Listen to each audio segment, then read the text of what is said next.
За сайн мэцэн сонсогчдоо ингээд манай давтагчгүй подкастын маань 23 дахь дугаар эхлэхэд инхүү бэлэн болоод байна.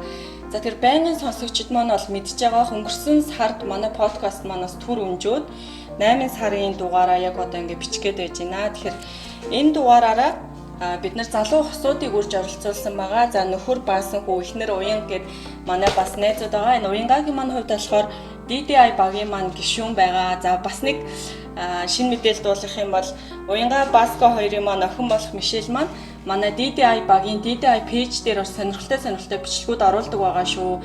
Яг одоо хэрвээ та сонсож байгаа бол Facebook пэйж руу маань ороод Мишелийн маань Солонгос монгол хэл дээр ярьсан хөөрхөн хүчтэй сонирхолтой бичлэгүүдийг бас үзээрэй гэж хэлмээр байна. За өнөөдрийн энэ дугаараараа бид нар түлхүү гэр бүл тэр дундаа хүүхдтэй холбоотой асуултуудыг асуухаар бэлтгэсэн байгаа. Тэгэхээр шууд хэдүүлээ подкастаа орохоос өмнө уянга болон баскагаа товчхон өөрсдөө танилцуулаач гэж бас хүсмээр байна. За сайн уу? За сайн уу? За сайн байцгаана уу? Энэ подкастыг сонсож байгаа залуучуудаа энэ өдрийн мэнд хүргэе. За бид хоёрын хувьд бүгд Солонгос улсын Бусан хотод сурч ажиллаж амьдарч байна. Энд 16 оны сүүлээр ирээд одоо 4 дахь жилдээ амьдарч байна. За сайн байна уу? Намайг Уян гэдэг. Бид тэр одоо баска бид тэр хүү хоёрын хамт амьдарч байна. Түрүүнд амьдарч байгаа гэсэн. Би одоо Бусаны их сургуулийн магистрант одоо диплом бичиж байгаа. Гэр бүл хүчрхийлэлтэй холбоотой сэдвээр диплом бичиж байгаа. Сэдвнээс ашиггүй маш чухал сэдв байгаад байгаа тий. Бас сэдвний ялтчихгүй амьд гэлч гэдэг юм уу хэмдэ ялтчихгүй тулгымцсан асуудлуудын нэг болоод байгаа. Тэгээ ер нь хооштой энд одоо сургуулиуд өөрчлөж битээр Монголд очоод ер нь энэ чиглэлээр үйл ажиллагаа явуулна. Хүүхдийн хүчрхийллийн эсрэг, гэр бүлийн хүчрхийллийн эсрэг чадах чинь нэг тэмцэнэ гэсэн зорилготой байж байгаа. За тэгвэл хэдүүлээ шууд подкастаа эхэлчихье. Тэгээд хоёрын бас шууд дургууч хүрмээр юм уу эсвэл хүмүүсийн дургу хүрмээр ч юм асуултаар эхлэе гэж бодож байна л да. Тэр юу вэ гэхээр хүүхэд ер нь амьдралд чухал уу? Хүүхэд заавал одоо юу гэдэг нь тэгээ заавал хосууд ингээд хоорондоо суугаад гэрэлсэн тохиолдолд заавал хүүхэдтэй болох ёстой юу? Энэ тал дээр ер нь хоёр юу гэж боддог вэ? Баскагаасаа эхлээд ярилцгаа. За хүүхэд бол чухлаар барах уу? Энэ амьдрал яг уу энэ тал дээр сөрөг бодолтой эсрэг бодолтой хүмүүс байдаг нь бол одоо хүүхдгүй хүмүүс тэгж боддог байх гэж бодож байна. Тэгээ яг өмнө нь бол анх болсон тэр үе бодоход болохоос өмнөх үе бодохоор хүүхдгүй амьдраад болоод ах юм шиг санагдчихсан. Яг гэхдээ тэр үе жоохон ч байсан л да. Дөнгөж 20 гараад их сургууль төгсөж ирсэн. Өдий одоо 30 гараад ирэх үед хүүхдгүй байна гэдэг бол миний хувьд бол энэ амьдралыг төсөөлж хүүхдгүйгээр. Тэгээд хүний төлөө ялангуяа хүүхдийнхээ төлөө гэр бүлийнхээ төлөө амьдрна гэдэг бол хүний амьдралыг илүү утга учиртай, илүү аз жаргалтай, илүү хариуцлагатай гэгэл болгодог зүйл гэж бодож байна. Миний бодлоор болохоор мэдээж чухлын хувь чухал. Гэхдээ хүүхэд бас аз жаргал, гэхдээ бас хариуцлага. Тийм болохоор бас хариуцлага хүлээх чадвартай үедээ хүүхэдтэй болох хэрэгтэй гэж боддог юм. Тийм. Яагаад энэ асуултыг асуусан бэ гэхээр сүүлийн үед бас ганц бие ээжүүд ч юм уу эсвэл ганц бие аавууд дээрээс нь эсвэл хүүхэдгүй залуу хосууд эсвэл заавал хүүхэд төрөх шаардлагагүй гэсэн үзэл бодолтой хүмүүс аяг их нэмэгдээд байгаа байхгүй юу. Тэгэхээр хүн хүний нөгөө үзэл бодлыг буруутгах албагүй. Гэхдээ яагаад заавал хүүхэд байх ёстой юм бэ гэдэг дээр бас өөр өөрийн үнцгийг чинь бас сонсмоор санагдаад асуусан байгаа шүү. За одоо болохоор айгүй гоё асуултууд асуугдаж эхлэх чинь. Тэгэхээр том охин нь Мишель шүү дээ тий. Мишелийг анх төрөхөд за анх яг хүүхэдтэй болж байгаа гэдгийг мэдээд яг ямар мэдрэмж авсан бэ? Тэр үед яг ямар байсан бэ? Ялангуяа эмэгтэйчүүд бол бүр маш их баярлалтай шүү дээ. Тэгээ баскагийн хувьд яг яаж хүлээж авсан бэ? Анх хүүхэдтэй болсон мэдээд. Яг жирэмсэн болсныг мэдсэн үеийг асууж байна тий. За яг үндэ бол амар том шок байсан. Тэгээд охины хувьд бол битэр яг өөрсдөө тэр үед төгсөх курсын оюутнууд байсан. Аха. Тэгээд тэр үед бол мэдээж хөөх төлөвлөгөө. Тэгээд хоёулаа ингээд сургууль хийлээ төгсөх дөнгөж аяг нөгөө амьдралын гараа эхлүүлчихсэн хоёр. Тэгээд хөөхтэй бол мэдээ зүгээр амар том гинти бэлэг байсан. Аа. Тэгээд тэр үед бол жоохон айх тэр хариуцлагыг даах хэмжээнд хүрээгүй гэдэг байдлаар өөрийгөө жоохон бэлэн болоо гэж хүлээж авсан. Тэгээд нэг 10 минутын дараа тэр нь эргээд амар том баяр хөөр болж хөрсөн л та. Аа. Тэгээд ямар ч сан тэр өдрөөс хойш тэгээд бит хоёрын амьдрал бол 360 ирсэн. Шал өөр хэмнэлтэй. Бит хоёр гэж ярьдаг байсан бол бит 3 гэж ярьдаг болж ирсэн. Тэгээд үргэлж өөрсдөө нэг тавьдаг байсан. Тэр дараа л хүртэл солигдсон л та. Ер нь бол тэгээд тэр чинь 8-9 жилийн өмнө ах нь шүү дээ. Тэр цагаас хойш тэгээд одоо яг нэг аав болж ин доо. Тэгээд хүүхдээ зэрэгцээл суралцаал. Тэгээ аав ээж болж сурна гэдэг чинь бас их сургууль сурахтай амжилт болд юм байна. Тэрнээс ч хэцүү. Аха. Яа. Уянгагийн үү?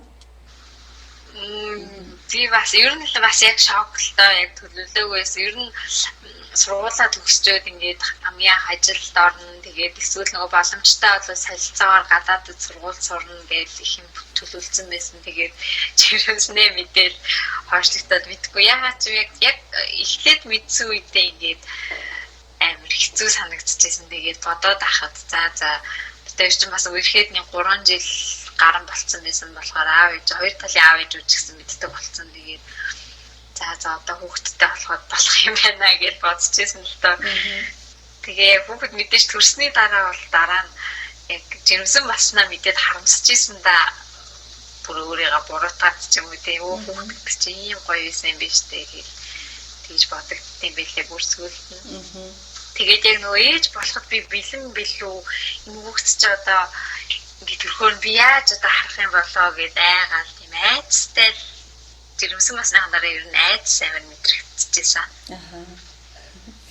Ер нь цаг хугацааны явцад болтгол юм шиг байна шүү дээ. Ер нь юу яадаг баха тий анхны хүүхэд ер нь давхар айцтай ирдэг баха тий. Хүмүүс нөгөө хүүхэд хүсдэг ирдэг гэж миний удаад хүүхэд айцтай л ирсэн юм яа. Тэгээд төрсний дараа болоо тэгээд хоёр талын аав ээж зөвлөөд тэгээд хүн ер нь ээж байна гэдэг чинь тэгээд одоо хүмүүс өмнө би биндээ ингээд ээжүүд байхад ингэх хэвтэй гэж зөвлөдөө штэ. Миний бодлоор ингээд хүүхэд болгон өөр тэгээд тухайд мэдрэмжээр ээжүүд өөрсдөө ч гэсэн бүгдийг зохицуулаад сурчдаг. Явандаа л болчтой юм шиг санагдсан. Хүний зөвлөгөөнөөс илүү өөрөөгөө сонсоод гэх юм уу.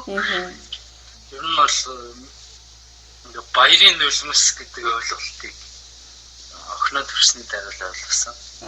Яагаад хүн баярлахаараа үйлдэх юм бол тэр хүртэл ойлгоогүй явсан. Нулимс гэдэг чинь одоо харуулслын үед, гонглсон үед байдаг. Яагаад баярлж байгаа үед нулимсаа штеп юм бэ? Тэрийг охиноо төрсний дараа өөрөө яг тийм байдалд байгаа.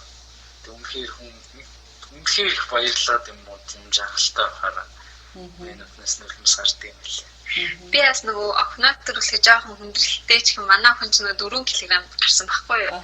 Тэгээ нөгөө жижигхэн биетэй болохоор ямар том гарсан ингэ. Тэгээд жоохон би суул байсан. Тэгээд нөхөр нөгөө нэг асарж аламжлна гэдэг имлгээс оруулсан чинь намайг харахгүй шууд охиноо төрүүлсэн ингээд нүднээс нь нулимс зээлийг охиноо тэрвэд цааш яваад гэсэн шүү дээ.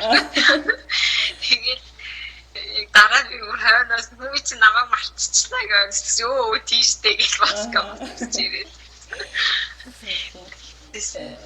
Та хоёрын дурсамжийг сонссон чинь би бас айгүй олон жилийн дараа дүүтэй болсон байхгүй юу? 20 хэвтэй тэгээд одоо нэг имлгээс гарахтаа аав мавтай ингээл бүүнээр очиж байгаа ш. Тэгэхэд би аавын урдуур гүйж очиод хамгийн түрүүнд дүүгээ харж ирсэн байхгүй юу? Яг тэр мэдрэмжтэй амар адилхан санагдчихлаа. Ингээл анх удаа дүүтэй болж үзээл Тэгэл баг өөрийн хүүхэд яг 20-д настайд болж исэн болохоор. Тийм шүү амар гол зайтай тий. Тийм тэр үедээс амар баярлж исэн. Тэр дорсон бүр сэтэртэл ярьлаа. Тийм. Одоо болохоос баскаас жоохон эрэгтэй хүмүүсээ төлөөлүүлээд бас яриараа гэж хүсэж байна л да. Юу гэхээр төрсний дараа сэтгэл зүйч гэх юм уу хөвчлэн эмэгтэй хүн тал дээр ярьдэн штэ тий. Тэгэхээр эрэгтэй хүн тал дээр бас яг ямар байдаг бол эмэгтэй хүмүүсийн зан өөрчлөгдөөл янз янзын зан гаргаад ч юм уу би ингэмэр мэн тэгмэрэн ч гэдэг юм уу янз янзын их хүсээд эхэлдэг штэ. Тэр үед эрэгтэй хүнд ч гэсэн давхар ачаалал болох байх гэж бодоод байгаа байхгүй. Хэдий ингээл эхнэрээ ойлгох ёстой ч гэсэн тэгэхээр эхнэр талаас болон өөрийн чинь зан ааш ер нь амьдралын хэм маягт хэрхэн өөрчлөлт орсон бэ энэ талаар. За ер нь охин дээр бол саяхан бит хоёр хүүтэй болсон. Хүү маань одоо 3 сар хүрэх гэж байна.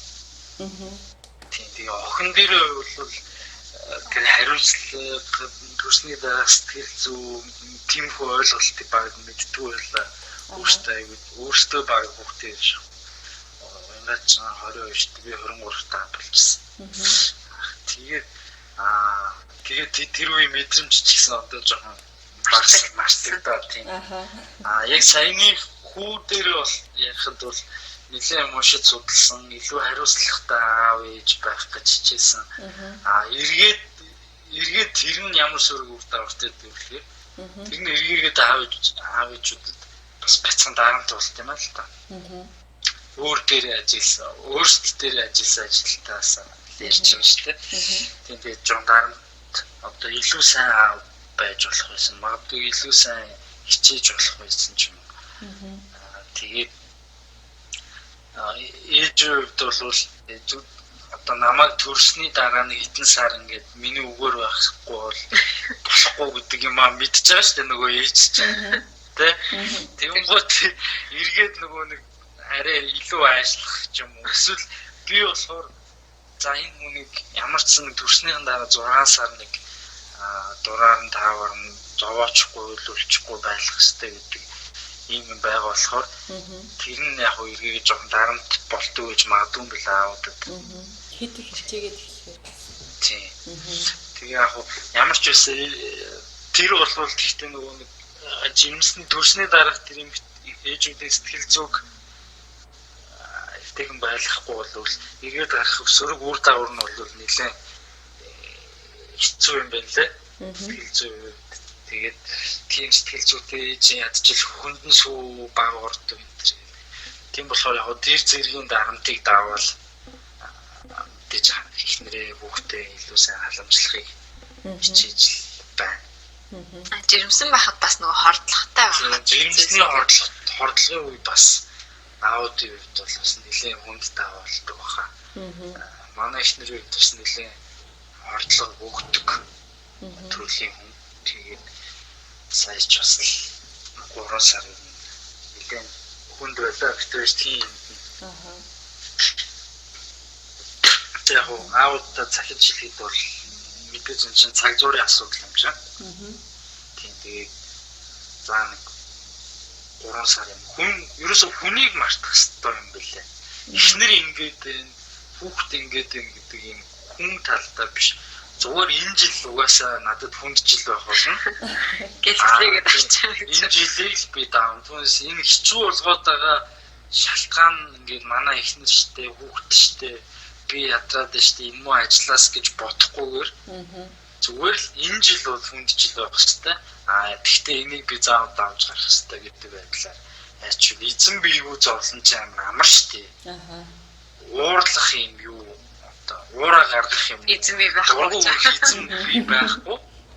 Зүгээр угаасаа ингээд чинь бол давагчгүй зүйл энийг тэгтээ ингээ эвлэрээд даваад гарахаас үр сонголт авахгүй гэж бодвол баг стресс гэх юм болоо.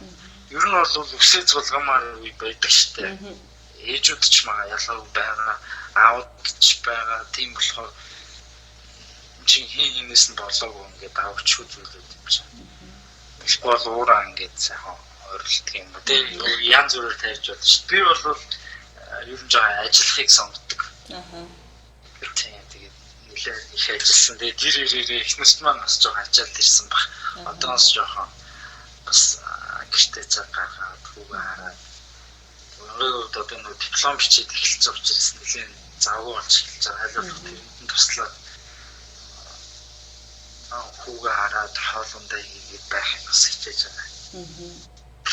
Тэгээ миний харж байгаагаар бол зөвхөн миний бодсон шүү дээ. Би бас сайн танихгүй болохоор Facebook-ээр харж хаад Баскаас эхнэрээ нэлээд сайн анхаарч халамжилдаг болов уу гэж харагдаад байдсан ш. Цаг зав бас их гаргадаг байх гэж л хараад байгаа ер нь бол. Ер нь сүүлийн нэг жил бол надад нөгөө чөлөө цаг гэж юм байхгүй байгаа. Би ч ингээл 7 хоногт 2 заавал цагтай өртдөг ч юм уу те. Ийм өөртөө гаргадаг цагууд байдаг байсан. Өнгөрсөн 20 гаруй жил. Сүүлийн нэг жил бол цагтай өглөө юу ч ажил тараад бусад бүх цаг гэрт өнгөрч байгаа. Тийм миний бодлоор жоох ер нь ингээд нөгөө зарим аавууд нөгөө их нэртэй тусалж ийн гэр цэвэрлж байгаа их нэртэй тусалж ийн хоол хийж байгаа гэртээ тусалж ийн гэж хүлээж авдаг хүмүүс байдаг шүү дээ тий. Баскагийн хувьд болохоор яг уу тэрийг тусалж ийн гэж бодохгүй хоёулаа хамт л үүрэх хэрэгтэй гэдэг бодолтой үгийн тийм бодолтой хүн болохоор надад бас амар байдаг л та. Ачаа нэг тал дээр нэгэнд нь илүү ачаа өрөхгүй тэгээд хүүгээ бас тэр төлөвлөд хоёр дахь хүүхдээ одоо ингээд нэг хүүхэдтэй болё гэж төлөвлөд жирэмсэн болсон учраас тэр үеийнхээ ачааллыг ч юм уу итгэн одоо ингэж чөлөө цаг багсан шүү гэдгийг би тэр сэтгэл зүйн бэлтгэлтэй байсан л та юм. Тэгээд ер нь тэгээд санхүүгийн хувьд цаг завын хувьд те хүүхдээ ер нь төлөвлөж байгуул ингээд бүх зүйлд арай амар. Тийм ажил хичээл нөө. Тийм болохоор одоо ингээд залуучуудаа хэлэхэд угаасаа ингээд мэдээж хүүхд аав ээж болох гоё. Гэхдээ тэр гоё юм чинь мэдээж юм тийм баг үнээр олдохгүй шүү дээ. Бүх юм угаасаа тийм. Тэгэхээр тэр гоё хайр аз жаргалчсан дагаад хариуцлага ачаалал бүх юмаа дагуулад ирнэ. Тийм болохоор айл болох төлөвлөж тэр бүлээ төлөвлөж хүүхдтэй болоход төлөвлөж байгаасаа л гэж хүсдэг. Би бас энэ тал дээр айгүй санал нэг байна. Яа тэгэхээр манай сэргэн тойрны найз нөхдүүд ч юм уу хөвчлэн 2 хүүтэй айгүй ойрхон төрсөн. Тэгэнгүүт одоо жишээ намайг за хүүхд чи одоо жоохон байгаа юм чи жоохон дээр дахиад 2 дахь нь гаргачих цугтаа өсөө явчихдаг ч юм уу тий. Иймэрхүү ятгалгууд бүр амар хорж ирдэг байхгүй юу.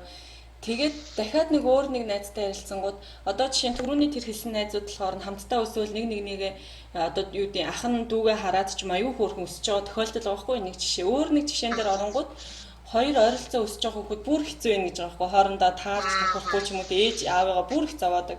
Тэгэхээр эндээс нэгэд би яг юу гэж бодсон бэ гэхээр хүн бүрийн хүүхдүүд ялгаатай штэ тий. Тэгэхээр нэрээ цогтоо өсөвчүүл айгүй амар өсдөм байх гэл нэг ямар ч бодлогогүй хүний үгээр үг хийгээд ч юм уу тий.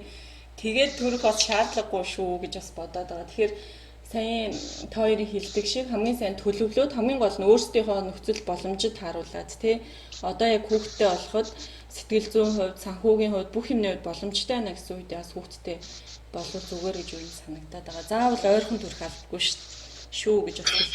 Монголд харин яг тэр жоохон асуудалтай бас сул тал шүү. Ингээд иргэн тойрныхаа айгүйх нөлөөлөх гэж оролддог. Өөрсдөө тэр мэдээж одоо жишээлбэл манай аав ээж хоёр намайг охиноо дөрөвсний дараа ойрхон гарга амарч ингээд аав ээж чинь залуу байхад чи хүүхд харах ингээд өсгөлц чинь чи ингээд амар нөлөөлөх гэж оролдож байсан.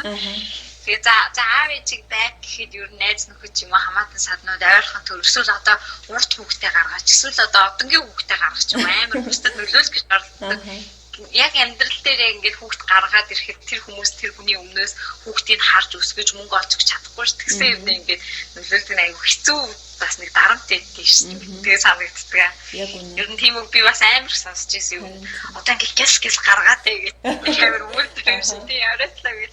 Тэгээ зарим хүмүүс ингээд төлөвлөд гаргана гэхээр санхүүгээ хизээ баяжна гэхий ер нь баяждаггүй угаасаа амьдрал чи ийм байна заа гэсэн.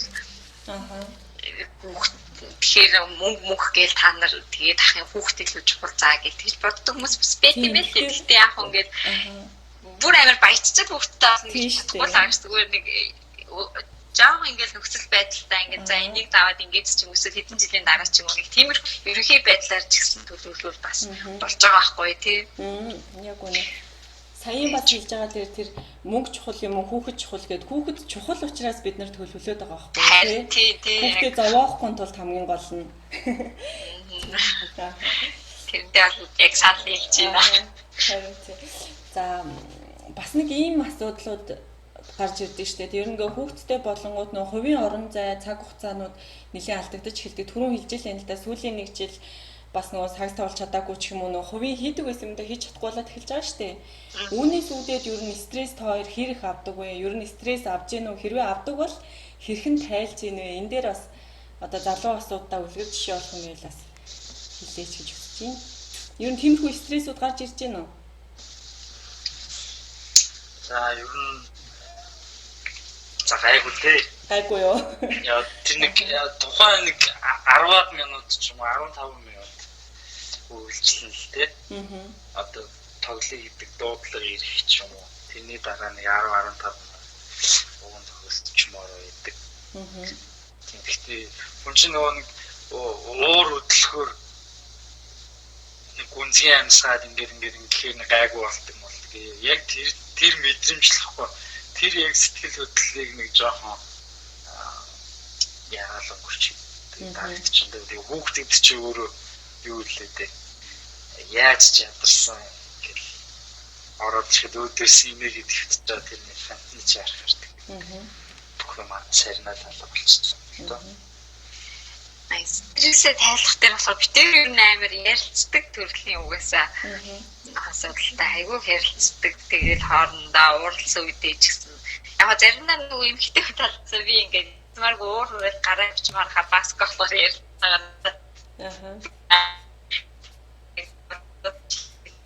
Бүтэн ингээд заримдаа тэгдэг яа. Сүүлд нь болохоор зарим талаараа зүрх юм шиг тэг их ярилцсан. Тэсмээ ингээд нөгөө стресс бөөгнөхгүй. Тэгээд өмнөхөө ч гэсэн яг бодгоо үед ингээд ураа ярьцсан өнгөрчгөр тэгээд их том асуудал болохгүйгээр жижиг дээр өнгөрчсөн юм шиг санагддаг. Тэгээд ер нь бас тэр бас нөгөө гайгуудыг гэж байгаа миний бодлоор бас яг төлөвлөсний л юу ах угаасаа ингээд нэг жил ялах одоо ингээд орой сагс тоглох гэхээр орой болгоно увсанд оруулах хэрэгтэй байдаг тийм увсанд оруулаад хаална ингээд оройтой амжихгүй гэл тэрийг эрт нөгөө мэдсэн байсан болохоор одоохондоо нэг амар хөдөлгөхгүй байгаа юм шиг байгаа юм миний харж байгаагаар. Бас тийм байна те. Тэгэхээр хамгийн гол нь сэтгэл санаа сэтгэл зүгээ бэлтгэл бас их чухал юм байна ер нь бол. Тийм. Эндээс нөгөө энэ жил бол энэ жил штэ гэдэг. Өөрөөр хэлчихээ. Гэтэ тэр жил жоохон урт үргэлжлээд байна үгүй юу? Миний одоо миний жишээнээс харахад манай хөө одоо 3 хүрэх байгаа байхгүй юу? Тэгээд өөрийнхөө жишээнээс харахад бол чөлөө цаг гарахад ер нь нэлээд хэцүү байдаг шүү. Орой өдөш гармаар санагдвал хүүхдээ харах хэрэгтэй ч гэдэг юм уу тий. Тийм их юм. Гадаад бид хэдийд бол ялцчих. Харин тийм байна. Тэр нөгөө охин дээр бол хоёр талын аав ээж байсан. Тэгээд аль альных нь нөгөө анхны ач зээ нь байсан. Борж л өгвөл авчираад өгөөч манад байлаа. Тийм байна. Бичээс үе. Тэгээд ч тэр үед бас өөрсдөө хүүхдээ байж борж л өгвөл тэгэл охиноо нэг жон гараас гараад ирэхээр болчихлоо ээж аав дээр явж өөрсдөө хатуурчтай бүгд байсан. Одоо хүүгийн хувьд бол тийх юунч болоо байна, насан ч болоо.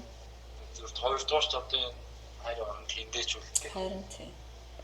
Тэр бас тийм байна. Тэгэхээр угаасаа төвчээс за төвчээ тэгвэл эсвэл ойлголцоод ээлжлэх ч юм уу тийм бас тэгж болно тийм. Тэгээд Паскас ярилцсан нөгөө нэг хүүхдүүд ч гэсэн гээд яриад байгаа ч юм. Гэхдээ зарим хүний хувьд энэ чинь хоёулаа 23 22 таав гэж байгаа зарим хүний хувьд их бүгд биш ах тий. Би зүгээр нотлонгийнхаа хүн ер нь тэгээд үргэлж ингээд өмнөх жилдээ ахичдаг юм уу тий. Арай нэг жоохон ухаан суучдаг болохоор ч тэгээд ингээд одоо тэр 23 таа байсан аа болж ирсэн өөрөө яахаа. Тэгэхээр жоохон байж л гэж боддог. Тэр утгаараа тэгтээч 23 таа залуу бас зарим зүйлийг бол хангалттай хариуцлага үлээгээд айл гээд авч явах нас гэж үзэхээр. Зарим зүйлээр бол бэлэн болоогүй гэсэн л дээ. Яг нөгөө залуу гэхдээ ер нь бол эрт хүүхдтэй болохоор бидний аав ээж хоёртлын аав ээж хардаг байсан болохоор л гайг байсан баг. Ер нь бол 20 эдтэй үед бол бас эдл найзуудтайгаа ингээд гарч явах нь арай илүү ойрхон тий. Ойрхон тэгээд битээ өөртөө ингээ 23 22 таав гэж болсон ч гэсэн өөртөө хүүхдээ сайхан байсан. Одоо охиноо хараад одоо ингээ томролцсон гоё байв ч гэсэн охиноо бол эцэж 22-тай ээж болоосоо гэж хүсэхгүй.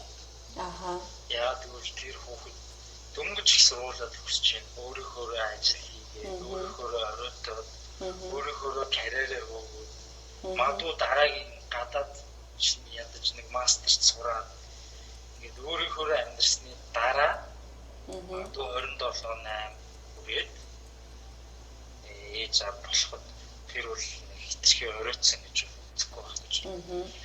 Тийм уянгаад гэтээ мэдээж бас яг үед бол дөнгөж мастерч сурж байхдаа би заагүй бакалаврч төрнийг ангисан сурж байхдаа би заавал гадаад ингээд мастерч сурнаа гэж ярьдаг байж байгаа.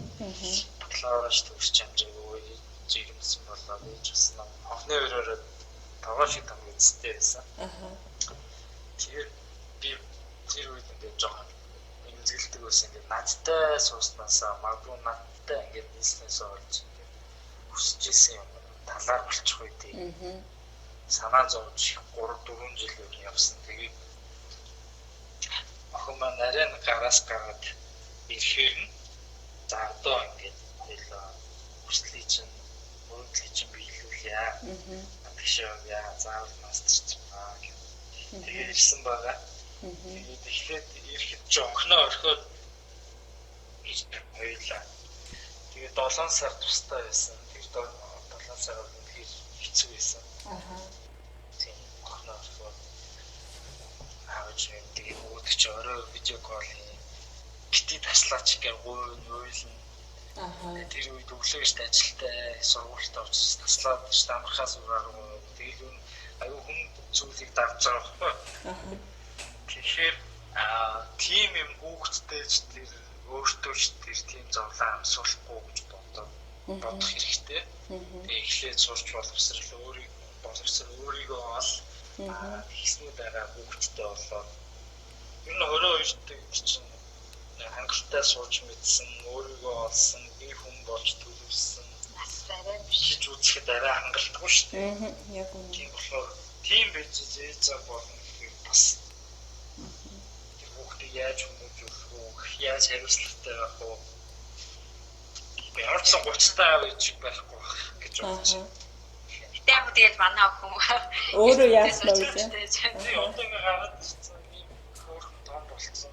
Одоо гадаад хэлсүүрээ буруу төрөх өсгөө байсан гэж ярих нь биш шүү дээ. Хүүхдээ нөгөө нэг мэдээж миний охин том болоод хоёуланг ярьсан шиг байхгүй байж болно. Хүүхдтэй болчихсон. Тэр үед мэдээж хориггүй хориггүй өөрсөө бүслэг болдог бол тийч зөвлөн гэж. Тийм нөгөө ээж аавд чинь ингэдэг байхгүй бид нар чинь өөрсдөө ямар вэ тэрнээсээ илүү хүүхдээ яваасаа гэж хүсдэг болохоор яг тийм яг тэгэж хүсэж байгаа байхгүй юу. Одоо л яг бидний ээж авч гисэн ингээд үгэлцээ гэж энэ одоо л ойлгоцож байгаа шүү тийм. Тэгдэл юм байна гэх тийм. Тэгдэл юм байна. Өгүүлж загнаад гиснээс ер нь та хоёр хүүхдээ хүмүүжүүлэх тал дээр хэрхэн хүмүүжүүлж байгаа вэ? Монголчуудын нэг бас нэг хүмүүжүүлдэг арга барил байна. За сүүлийн үед бас бидний үеийн залуу хүмүүс нэлээд хүмүүжүүлэх аргуудаас өөрчлөгдөд байгаа шүү дээ. Тэгээ энэ тал дээр бас хэр ер нь хандлагатай байгаа вэ? Охин ч бас 9 жилийн өмнө төрлөө тий? Тийм 8-тай. 12 оны 700 төрсөн. Тэгэхээр 8 жилийн өмнө юм байна шүү дээ. 8 жилийн өмнө төрсөн охиноо хүмүүжүүлэх арга. За одоо хүүв чинь дөнгөж сая төрсөн хүмүүжүүлэх арга бас ялгаатай байхаар байна уу? Тэр үеийн үзэл бодол юу н одоо өөрчлөгдсөн үү? Энэ тал дээр бас хуваалцал. Нилээ миний хувьд бол нилээ ялгаатай. Болсон. Яг тэр үед бол хүүхдийн хүмүүжил тэр одоогийнхоос арай өөр бодолтой байсан. Ер нь яг ингээд нөгөө загнан би бол ер нь айлуулах загнахгүй гэж ойлгуулж оролцдог. Тэгээд яг зөндөө хүүхэнтэй ярилцлаа. Тэгээд бүх хүмүүжлэгч амар том асуудал шүү дээ. Зөндөө ярилцсан бас юусэр эндээс юм уушаал эндээс судалсан. Тэгээд нэг зүйлтэй одоо юм байдлаар бат итгэцэн. Иржүүлэх явж байгаа. Тэр нь бол ингээд хүүхдээ ямар хүн болохыг хүсэж байна. Өөрөө тийм хүн болоо зүйлийг одоо яг ойлгочоо та. Үлгэх хүүхд бол үргэлж ингээд одоо хэдэн нас яг судлаач мэргэжлийн хүмүүс шиг хэдэн нас хүртлээр тийм байна гэж сайн хэлж мэдэхгүй байна. Гэхдээ ер нь нэг 7 8 магадгүй 10 хүртлээр бол үргэлж аав ээжээс үлгэр дүүрэл авдаг. Аав ээж нь хүүхдийн үед бол хамгийн мундаг хүмүүс байдаг. Тийм болохоор аав ээжигээ юу хийж ийн, ямар шийдвэр гаргаж ийн, ямар дадал зуршилтай байна. Тэр бол нэг нь юу өөрөө их магадлал маш өндөр юм билээ. Би одоо өөрөө ингээд уцаар магадгүй хөндлөдлөө ярьчаа. Эсвэл ажиллаа тасалж унтчаа. Хүүхдээ бити бодлоо. Бити орой босоод дээш бос мос гэж шаардлага тавих бол утгагүй шүү дээ. Ямар нүрэ дэвжлэх юм. Тэгэхээр би өөрөө өглөө 5 цагт босдог гэж хүүхдээ өглөө 7 тусах шаардлага тавих бол энэ зүгээс асуудал болж байгаа юм. Тэгэхээр аль болох хүүхдээ ямар хүн болохыг хүсэж ин тэрэн шиг хүн болох гээд сүүлийн бас 1-2 жил хичээж байгаа. Би бол охиноо жоохон цагнадаг Монголд ахад ер нь амар өвдөлдөг байсан л та ингэж тэгээд. Гэхдээ Монголд ахад жоохон байсан юм а 2-3 таа тэгээд арайгаагүй нэг 5 мавтай болоод ирэнгүүт нь тэгээд энийгээ хураа энийгээ ингэлтэй гэж өвдөлдөг байсан. Тэгээд цагнасныхаа дараа ингээ харамсаад идэг байхгүй яана би юм жоохон амьд ч загинчлаа штэ гэж харамсаад идэг. Тийм учраас ингээ тэр занга багаар ингээ засах гэж оролцоор л юу надад ч гэсэн ингээ хаяа өрөөгөө цэвэрлээгүй юм гээд яа яд өрөөгөө цэвэрлжээчтэй гэж тэгэл хэлдэг өглөөл ядаг л та. Тэгээ манай бодоод хоморч байгаа болохоор тэгдэм юм уу тэгэл бити ингээд бити өглөөдөө мэхэл үгсэн юм лээ. Эсвэл одоо ингээд чи намайг уурлуулахгүй байхыг хүсвэл ингээд ингэчээч гэд эвтэхийг хэлэхээр ойлгодог болсон. Ээж одоо нөгөө ийм үед уурладаг тэгэхээр яг уурыг өрөхгүй шиг нэг язлчий даа ч юм уу тий одоо шкава ингээ хувцсны шкава хүч гэхээр одоо ингээд одоо сүултээ бүр та миний өрөөнд бити ороорой миний шкава бити онгоолгож үзээрэй гэдэг болсон. Тэгээд хамруулсан тэгээд өөдөөс ч хэлдэг бол тэгээд яг хүмүүцлийн янз янз байдаг баг. Тэгээд бас яг тогтсон тэр нь сайн тэр нь яг зөв гэдэгтээ бас нэг санал нийлдэггүй ба би. Тэгээд хүүхэд янз бүр болохоор тэгээд яг аав ээжнэр захиж шилдэг. Яг нөгөө нийгэмтэйгээ хэрхэн харилцах тал дээр манай Монгол аав ээжүүд юм. Тэгтгөөж магадгүй. Ер нь одоо Солонгос ч юм уу өөр орны ингээд төсөв насны хүүхдүүд Монгол хүүхдүүд амар ажилтсан үед ажилтай байдаг. Гэр цэвэрлэхтэй амарлаг цэвэрлдэг. Тэгэл ус төлөвөө зөөрдөг юм хэрнээ нийгэмтэйгээ харилцах тал дээр олон нийтийн мөн бие авчрах тал дээр ч юм уу өөрийгөө илэрхийлэхдээ ч юм уу тутлаа болчдөг. Тэгэхээр нөгөө хэд их ингээ ажил даалгасан та биш. Одоо жишээлбэл Мишель Нодлын мэдвч энэ нэгдүгээр дээл хүмүүс авчихтэй. Тэгсэн. Тэгээд намын стандарт шиг бие авч явах уу? Гэдэг ч юм уу. Одоо хичээл дээр ингээд үзэл бодлоо чөлөөтэй ингээд өөрийгөө ойлгох ч юм. Иймэрхүү чиглэлээр хичээл юм аюул хордог. Тэгсэн энэ дүн байхгүй хооронд нь уралдуул хүсэлтүүдэд байхгүй. Ингэж орж байгаа битээштэй амар таалагдаад байхгүй. Их сургууль сурж байхад ингээд намын санд өглөө явж талан барыг тийм л байсан бид юу. Намын санд өглөө нэг яас дугаа гэх юм уурлал би ч өөрөө тэгээ явжсан байхгүй. Тэгэхээр одоо тэгтэл надад одоо юу гэдэг яг магадгүй би тэр зүгээр 18-тай Өөртөө би номын сан дуурч болохгүй мэдчихсэн ч гэсэн энэ нөгөө нэг хөвшил миний нөгөө одоо боловсрол юм уу энэ юу бол суур бол суугаагүй. Тэрнээс болоод тийм байдалд орж байгаа юм байна. Тэгээд магадгүй би өөр газар энд ч юм уу гэсэн үг би аим тэнэг байдалд орно шүү дээ. Тэгэхээр манай аав ээжүүд хүүхд бол яг явандаа ингээд жоохон өсвөр наснд ухаан сууд шиг мэдээж өрөө муухай үеийн нэг цэвэрлэх хэрэгтэй гэдэг бодоод угаасаа ойлгоно шүү дээ. Харин нийгэмтэйгээ харилцах бусдад саадуулахгүй байх, номын санд дээр нийтийн төвөрт яаж үргэлжлэх иймэрхүү ингээд бусдад харилцах, өөрийгөө илэрхийлэх энэ тал дээр нь хүүхдүүдтэйгээ сайн ажилласаа. Гэхдээ тэр хүн чинь ингээд нийгмийн амьтан шүү дээ. Нийгмийн бүтээгдэхүүн тийм болохоор энд солонгост ингээ анзаараад хахад бид нэр амар бүрэг юм шиг санагддаг тийм бүрэг үсцэн юм шиг санагдаад байгаа байхгүй. Одоо солонгосчууд ингээ бусдыг урамшуулахтай амар сайн тийм бид хитрхи юу мэдрэмж төрүүлээд идэв шүү дээ. Ингээд ямар сайн ажилтаа ямар хөөх юм бэ гэх амар магтаад юу хэлдэгтэй ажил мэжтэй тэгдэж шүү дээ. Тэгээд тэр нь амар юу мэдрэмж төрүүлж байгаа юм шиг хэрнээ яг бодоод үзэхээр хүн болгоно нэг тийм агтаад би бинийгаа урамшуулах тийм дээр ингээд багаас цаа ингээд татцсан юм шиг байгаа. Бидэрт болохоор нэг тийм ёо амар тэнэг бэлтгэж байгаа юм шиг байна нэг. Тоглол намар тэгээд тэрийг хүлээж авч чадахгүй. Зарим талаараа бас нөгөө би бинээ магтаал хийж тийм урамшуулж одоо нөгөө байх нэг зүйл юм шиг байгаа. Солонгочууд бас сурах юм тэр юм шиг байгаа. Тийм энэ тал дээр бас нэг юу орж ирж байгаа нь саяхан нэг подкаст сонсон ч бас ингэж байгаа байхгүй. Одоо бид нар угаасаа нэг тийм тал шүү дээ. Өө чи ихтэй солонгос ямар сайн ярьдیں۔ Өө ямар сайн гэдэг ингээл эдгээр байнг хэлчихдэг шүү дээ. Тэгэхээр хүн монголчууд одоо бид нар яагаад тэгж хүлээж аваад байна гэхээр нөө шалтгаан хэлэхгүйгээр нь тэр хүмүүс магтаад байгаа гэсэн үг байхгүй. Нэгсэндээ болохоор эсвэл одоо бид нар ч юм уу ингээл бидрийг тэгдэж шүү дээ. Нэг зургны дор ваа чи ихтэй мундаг шүү гэдэг. Мундаг гингүүд санаа зовоол те. Юуных нь мундаг байх вэ ч юм уу гэ би баг дандаа тэгж чийдэг байхгүй. Тэгэхээр яагаад тэгж юм бэ гэсэн чинь тэр номон дээр юу байсан гэхээр ингэж байгаа байхгүй. Яагаад гэвэл нэг шалтгааныг бичээгүй. Чи тэгсэн учраас мундаг байгаа шүү гэж комент бичээгүй ч юм уу. Эсвэл ярилцахтаа чи тийм байсан учраас мундаг байсан шүү гэдэг нэг шалтгаантай заавал хэлж явах хэрэгтэй ингэнэ.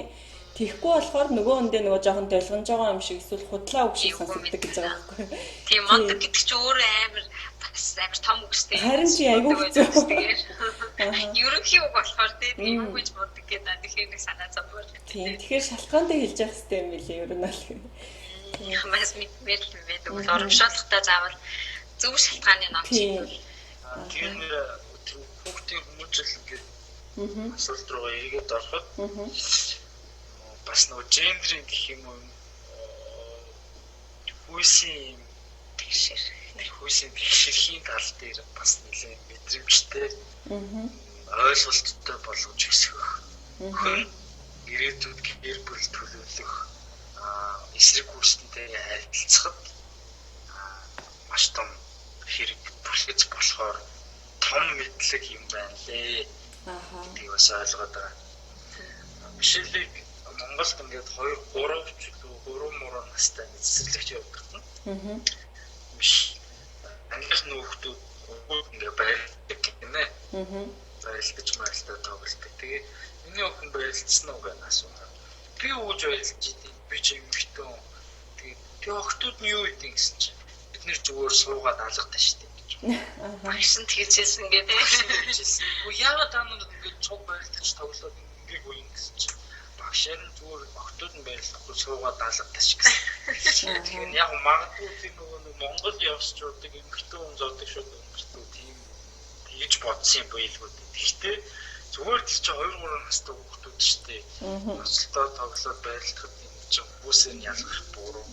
Тэгээ бид хоёр тэгж бодонгуудаа магадгүй энэ хүүхдийг ингээд эмгэгтэй хүн галтгоонд байж явах хэвээр, хоолой хийж явах хэвээр аяр хүн болвол гадуур ажил төрлийн дайтад амьдраад явж байгаа хэвээр. Ийм ойлголт өгөөд байгаа юм биш байгаа гэдэг гэж бодоод нэг жоохон тэрний эсрэг ном тэр нэг төслөө охины юу лээ? Тэг гайхамшигтай. Төслөө охин гэсэн нэг тийм нэртэй ном уншуулахгүй байна. Тэр нь болохоор тухайн үеийн нийгмийн одоо эмэгтэйчүүдийг ингээд доош нь хийсэн ч юм уу жоохон дарсан тэр үзлийг эсэргүүцсэн Эмэгтэйчүүд ажилд болсон юм эмэгтэйчүүдийн намтрыг үүснэ нөө баггүй. Тэгээд тэрийг ямар сурчлаад уншуулад байсан чи эсрэгээр нөгөө хөлт чинь жинхэнэ тэгшлүү юм шиг болох гээд эхэлдэг байхгүй. Тэгээ эргэжтэй Яагаад би эмэгтэй дүүсүү барыг эргэжтэй бодлооч юмсан чи яадаг ингээд ингэнгууд бид эргээд нөгөө нэг дэмжсэн тэр талын дэмжсэнээс ингээд айгаад эхэлж байгаа. тэгээд Үгүй юм чи бас хамаагүй ингэж болохгүй юм байна. Тэгэхээр энэ тал дээр зүгээр амар мэдрэмжтэй зөв одоо тайлбарлаад зөв кейс дээр ажиллаад чих юм уу. Ингэж хүмүүжүүлэхгүй бол бас болохгүй тийм. бас энэ чинь ингээд хүний амьдралын амар том чухал Тийм байна. хэсэг юм байна. Одоо жишээлбэл ингээд амар замбраагүй байхад нь бит хоёр одоо чи эмхтэй юм байж замбраагүй байх гэж юусоо загнадаггүй. Аха. Зүгээр л хүн цэвэрхэн байх хэрэгтэй, эргэн тойрондоо цэвэрхэн байх хэрэгтэй. Тэр чинь заавал нэг эрэгтэй эмэгтэй цэвэрхэн байх хэрэгтэй биш шүү дээ. Тэгэл тэр зэргийн юм дээр жоохон анхаарчих хэрэгтэй юм шиг байгаа. Зарим дээр одоо чи эмэгтэй юм байж байгаа аягаа угаасан. Би л багтаа ээжээс амар их юм сонсч байсан. Эмэгтэй юм байж аягаа угаа чи эмэгтэй байж хормоо гацлаач гэдэг. Тэр үг нь эргээд ингээ хүүс дээр амар төвлөрөөд идэг. Тэгээ тийм учраас бид нэр охиндоо зүгээр яг хүүсээ ингэж ялгаж чи эмэгтэй шүү гэдгийг голчилж нэг хэлдэггүй. Зүгээр л ингээл буруу юм хийвэл зүгээр чи яагаад буруу юм хийж байгаа ингээл тухайн юмд ингээ загнадаг гэх юм уу тийм. Хоёр яриа сонсоод Тэгээд нэг амар барби авах байх гэсэн үг байдаг ч биш те. Тэгээд Тэгтээ зэрэг нийгэм нь угаасаа ингээд эрэгтэй эмэгтэй гэж нийгэм дээр байгаа юм чи заавал ингээд тэрийг хойроод эсрэг хүн болох бодчих биш. Яг үнэ хоёр яриа сонсоод бүр амар надад миний хувьд бол амар үнцэнтэй айгүй гоё мэдлэгүүд олж ирж байгаа байхгүй юу вэ гэсэн чинь одоо баскагийн яриа сонсгоод нэрээ бас гендрийн тэгшэрхийн ойлголт өгөх ёстой шүү. За жоохон томроод ном уншдаг болбод ном уншуулыг ингүүт эсрэгээрээ бас өөрчлөгдөж магадaltaй тий. Тэгэхээр нөгөө хүмүүжүүлэлтээ айгүй тийм нөгөө нэг тунгийн тааруулахгүй бол айгүй болохгүй юм байна.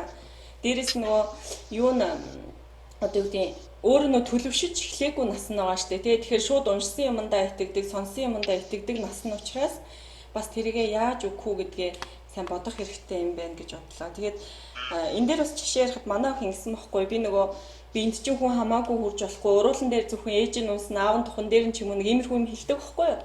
Тэгсэн чинь манай нөхрийн нэг найз нь орж одоо нэг дүү эрэгтэй хөлт орж ирсэн ээ. Аль үнсээ гэсэн чинь уруулаа өгсөн гинэ. Тэгэхээр хүү яагаад уруул дээр нүсч болтгүй ингээ тэгээ хацар дээр нүссэн бохгүй. Тэгэхээр би гайхаад хүү ээж нь чамд хэлсэн мэдтэй гэсэн чинь нөх хүүхэд яг нөө сонссноор л зөвхөн ойлгосон. Яасан гэсэн чинь ээж уруул дээр аав тухан дээр өөр хүмүүсийг яаж үнсэх ёстой хэлээг байгаа байхгүй юу. Тэнгүүд нөх хүүхдийн талгаад болохоор үнсэн гэхээр угаасаа л уруулагдсан шүү дээ. Тэргээрээ л бодцсон. Тэнгүүд аавдаа болохоор уруулаа өгөхгүй дандаа тухай өгдөг байхгүй хөвчлээ. Тэгэхээр нөгөө нэг хэлж ярьж байгаа айгуу сайн бодож хэлэхгүй бол нөгөө хүүхэд чи яг хэлснээр ойлгочдөг айгуу хэцүү байлээ айгуу санаа. Тэгээ манай хүүхдийн хувьдаас охин хүүхэд ирнэ. Ерөөсөө тэгж хэлж сургаагүй байхад чинь дандаа нөгөө машинд амар сонирхолтой. Би өөрөө айгуу нөгөө барбийн дуртай байсан болохоор юу гэдэг дэлгүүрээ явал барби авч өгөх гингүүд ерөөсөө барби сонирхгүй заяа. Тэгэл янз янзын машин, янз янзын автобус юм тийм хүмд амар сонирхолтой. Тэгэхээр одоогийн хүүхдүүд нөгөө юм хэлж ярихгүй байгаа болохоор яг өөрсдийн сонирхлоор өсөд байгаа юм болов уу гэж бас миний хувьд ажиглаад байгаа. Дээрээс нь үзэж байгаа манаас их нөлөөлж байгаа хэл та. Тэгэл хүүхдийнхаа юу н онцлогийг хүлээн зөвшөөрөл тэрний харуулаад дэмжиж явуулчихад юу болох юм шиг байна тий. Би бас жишээ өөрөө нөгөө нэг юм оёх тал дээр жоохон дургу гэх юм уу хоолыг юм оёх тал дээр нэг сонирхолтой хоббитэй юм биш ахгүй юу. Тэгсээр ингээд манай охин намайг бодвол ингээд юм оёх илүү сонирхолтой хоол хийхдээ илүү дуртай ч юм уу ээжээсээ илүү өөр. Тэгээд тэглээгээд би тэгээд ямар би тийм байсан. Чи бол гэлтэй биш тэгээд оюутнаас авч өгвөл хоол юмэр нөө тэг ингээд интернетээс ингүүл ингээд дэмжээл явчихад тэгээд болчихсон. Одоо харьцангуй нөгөө мэдээлж нээлттэй болсон болохоор нэг хорихгүй баг зэргийн дэмжлэг хүүхд өсгөхөд өөрсдөд нь хэрэгтэй юм шиг яг ингээд том бие даачныхан дараа. Тийм тий. Нөгөө юу хийх гээд байгаа одоо нөхдөж амар мэддэм шүү. Айхтар.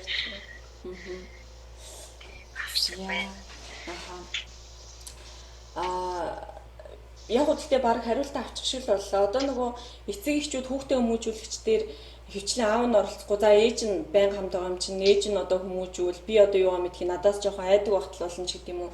Нэг иймэрхүү хандлага бас нэг хэсэг байдаг байсан шүү дээ. Тэгэхээр энэ дээр бол би бол сонсоод хоёрыг бол яг 50% оролцоотой байд юм байна гэж ойлголоо. Тэр энэ асуулт бараг шаардлагагүй юм байна.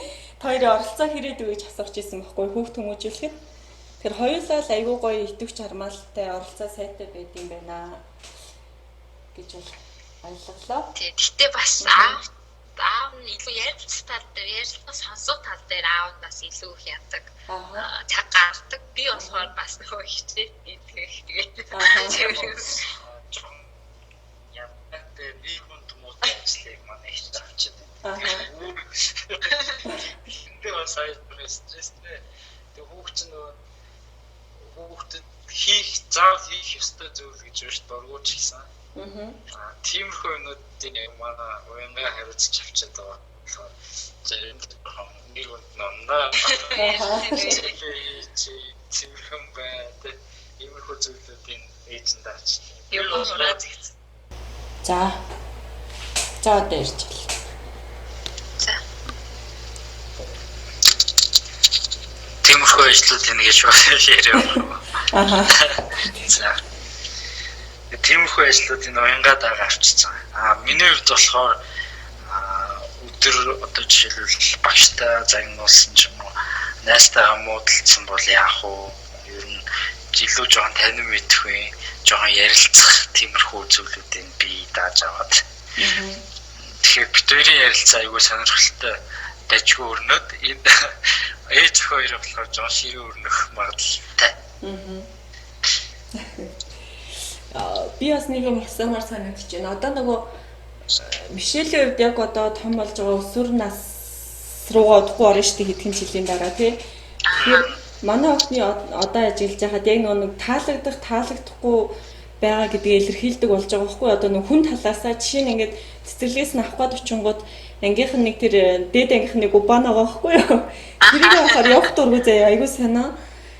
Тэгээ ангийнх нь зүгээр ангийнх нь хүүхдүүд байвал зүгээр явчихж байгаа. Яг тэр убаага байгаа өдөр болохоор явахгүй тогломоор байна. Эсвэл цуг гаргаж өг мөггээ тэгээд идэг байхгүй юу. Тэгээ би зүгээр бодохдоо хүмүүсийг жоохон ялгаж энэ нь илүү надад таалагддаг гэдгийг мэдэж эхлээд байгаа юм байна да гэж хараад байгаа байхгүй. 2-3 удаа тийм тохиолдол гарсан. Тэр иймэрхүү үед нь ер нь бас цаашид ер нь яг юу гэж тайлбарлаж байнаар юм. Дээрээс нь одоо нэг эрэгтэй эмэгтэй хүмүүсийн ялгаатай байдлууд байдаг шүү дээ. Тэр мөрөн дээр хоёр ер нь хэрхэн тайлбар хийдэг вэ? Одоо яг асуудаг үе нь болж байгаа хэл та. Тий, зөндөө асуудаг шүү. Манай хүн ч ер нь цэцэрлэгтэй байхдаа л эсрэг үүсгэндээ ингээд таалагдах гэдгийг ойлгодог болчтой юм шиг үлээ. Манай хүн бас цэцэрлэгт 3 муртай ангийнхаа нэг бэнтиг нэг хөвгөнийг энэ царайлаг манай ангийн хамгийн хөөрхөн гэж яриад байдаг шүү дээ. Тэгээд аав нь яг хэлсэн байгаа тий 10 настай хүүхэд яаж би бол ингэж байнга асуугаад тэгээд аав нь 10 нас хүрэхээр тайлбарж өгнө гэж хэлсэн байгаа одоохондоо тий. Зарим бас жоохон тойруулмаар зүгтмаар асуултууд байна л да. Би одоо цаг нэрхээр яалтчих тулаарах байх тэр мэднэ. Шийдэндээ. Тайлбарлах жоохон юу юм бэлээ. Яаж тайлбарлах ч бас олохгүй л юм. Юу судалж байгаа хүмүүс яаж тайлбарлаж чинь бусдын жишээг бас харна гэж бодоод байгаа. Бас эвтэйхэн тайлбарлаж өгөхгүй бол тий. Би нөгөө өмнөх подкастаараас нөгөө ярьж ирсэн шүү дээ. Уянгаа санаж байгаах тий нөгөө эрэгтэй хүнд байдаг, эмэгтэй хүнд байдгүй юм байгаа шүү дээ. Тэрийг манай охин бүр гинт амар асуугаад эгаа моё гинт тэгтээ. Тэгсэн ч бүтээр санарсандаа болоод аав нь бац юм бас хэлсэн чи дараа нь тэрнээс хойш харахаараа л абба 0 яваач гэдэг болчихсон байхгүй юу. Тэгээд тэгж яагаад нэг өдөр тайлбарласан. Миний охин энэ ингээ баас мас бишээ. Угаасаа эрэгтэй хүнд байдаг юм. Миний охин эрэгтэй гэж асуураа. Битэрт байхгүй эрэгтэй хүнд байдаг гэлцсэн байхгүй юу. Тэгээд тэрнээс хойш ерөөсөө баас мас чихээ ойлоод асуухаач байцсан. Тэгээд яг тийм хоёр бодож ирсэн байхгүй. Энээс ахуулаад ер нь асууж эхлэх бах та гэл. Тийм байдаг л зүйл гэдэг ойлголцол хүүхдэд нэг сонирхолтой санагтай болж шít. Тийм юм бэлээ. Сая манай охин нөгөө дүүгээ гарсны дараа эрэхтэй болохоор харна үстэй. Оо ийм юм байдаг. Тэгээд нөгөө памперс ингээд миний охин ч памперсэн дээрээ шийхтэй ингээд ороо шийддэг байсан. Ингээд эртүүн болохоор эртээ хөтлөхөр ингээд бүр усан хөрглөөр шиг шийхтэй юм ээ гэж болсон шүү дээ. Яг ингээд шийхтэй ингээд өөр үт юм тийм ээ гэж баг би бас нөгөө өөр мэдээгүй юм шиг тэгэл адилхан ярилцаад өнгөрсөн. Нөгөө эртээ 0 руу орж үзээгүй байгаа шүү дээ. Тэгэхээр ингээ шейп бицтаа ч гэсэн арай өөр мөр. Тэгээд яванда. Ямар ч гэсэн дүүгээрээ сайн ингээд ойлгуулсан. Айгүй бүрхэн болтоо. Асуултыг хариулт болсон. Тэр өөрөө ч мэдээгүй байсан. За. Үл цаг нь ирэхээр юу бас ихтэйхэн тайлбарлах хэрэгтэй юм байна да. Тийм. Тэгээ ямар ч байсан хотлоо хэлээд бол угаасаа тийм юм. Харин тийм байлээ. Сандарсандаа гэсэн чинь шал тийм. Бас нэлээ өөрөө 8 9 хүртэл ижүүлээ. Хүүснээс нь ээжийнхээ хүүснээс гарсан тэр гэж бодож явдаг байсан. Тэгээд зүгээр л хэлчихэд яах вэ тий. Гэхүүл. тийм мэдчихлээ. Гэхдээ шууд ингээд хэлэхэд эвгүй байдгийг яг удлаа хэлснээр одоо ойлгочихлаа. Гэхдээ яг нөгөө бидний хувьд нөгөө ингээ өсгчдэг баха. Яг бидний үед ч нөгөө тим юм ерөөсөй тайлбарлалтгүй одоо тиймэрхүү одоо харилцаа амар ичиж явах хэрэгтэй юм шиг. Тиймэрхүү байдлаар тийм байсан үйл л дээ тий. Тэгсэн болоод бас тэгэхээр бид нэр тэрийг давтахгүйгээр л харин яг угаасаа байх хэрэгтэй. Энэ бол ичгээр зүйл биш гэдгийг ихтэйхэн тайлбарладаг байхгүй бол тийм. Тийм аль болох чөлөөтэй сэтгэлгээтэй болгож өсөх юмсан гэж бас боддоо шүү дээ. Харин тийж бодож байгаа юм бас яг ингээд тулаа ярилцахаар бас эвгүй байлээ. Яг яаж юм мэдгүй. За түрүү нөгөө ингэсэн шүү дээ. Одоо нэг жилэл төвччий гээд нөгөө нэг эзэн буйгүй өөрөө гаргадаг гээл те угаасаа л ийм юм болох ёстой шүү гэнэ сэтгэл зүгээ эхлээд бэлтждэг гэ тэр арга надад яг таалагдлаа л та. Тэн дээр илүү гүнзгийрүүлээд орох юм бол ер нь ингээд хоёр эргээд харахтаа ч юм уу те жирэмсэн бахта эмгтэн хүн ингэдэм байлээ шүү. Энд дээр нь жоохон анхаарчаарай. Эсвэл уянгагийн талаас те нөхөртөө жоохон ингээ хандчаарай. Заавал жирэмсэн боллоо гэж нөгөө нааштай зан өөрчлөгдөх ёстой юу үгүй юу те хүн хүнээсээ л болох байх л та. Тэгэхээр энэ тал дээр хоёр яг нөгөө эсрэг хүүснийхаа хүн дээр хандаад хэлвэл жоохон ингээрээ тэгээрээгээ зөвлөгөө талаас хэлвэл би эмэгтэйд нь хэлсэн шүү дээ. Тийм. Эмэгтэй хүн одоо ингээд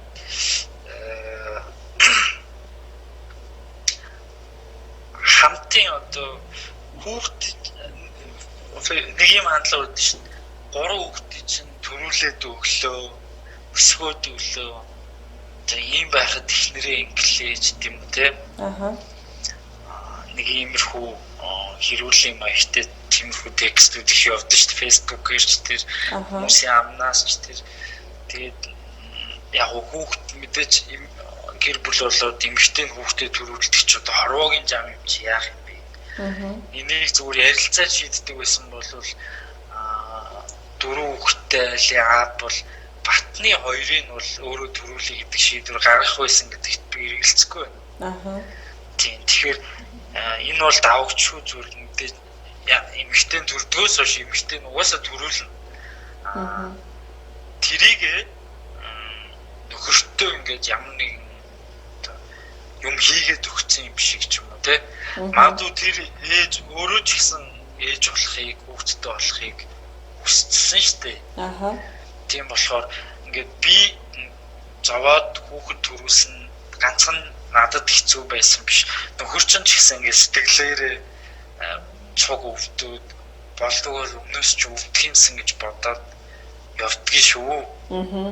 Тийм болохоор хоёр хамтдаа зовно. Угаасаа нэг гэр бүл юм чинь хамтдаа жаргана. Чи зовлонтой байвал нөхөр чинь ч зовлонтой бай. Тийм болохоор ингээд юу тийм хөндлөнгийн нэг хүнд хүүхд төрүүлж өгöd хаяа явж байгаа юм шиг ийм хандлагаар бити хандаарай. Бол хоёрын хамтын гэр бүл, хоёрын хамтын хүүхэд. Тэгээд тийм бидгтээ ингээд ирчүүдтэй юм уу эрэгтэй найз нартай л их нэртэй ингээд чанд ийм нөхөр бай гэж зөвлөжсөнөөс ингээд эхнэрийн юу л нөхрийнх нь өмнөөс эхнэрт нь ингэж зөвлөх юм ярьж үзээгүй юм байна. Хүмүүс нэг амар хүндис санагдаад хэлэхгүй байх юм. Тэгвэл найзуудтай зөвлөдөг шигээ бас юмнаас өөрийнхөө өмнөөс л ярмаар. Тэгвэл тэр талаас нас зөвлөөд ярилцвал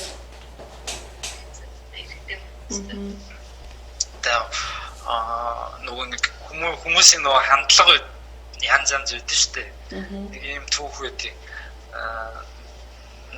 нэг хүнээс очиод ажил хийж байхад нь очиод ярьцлага явж байгаа юм л та ингээд асуулт асууж байгаа. Ингээд за ингээд ажил хийх ямар сэтгэл нэтэр гэсэн чинь эхний хүн ингээд би ямар хүн хэцүү ингээд ажилтай байхад бит ингээд тэр болоод угаасаа л ийм хүнд ажил хийж байхад ямар өлөг байд юм бэ гэж ингээд уурлаар явуулдаг байхгүй. Хоёр дахь нөхрөөс асуусан чинь хэдийн ажил хүнд ингээд хэцүү байгаа ч гэсэн би ингээд бурхны сүм барьж байна.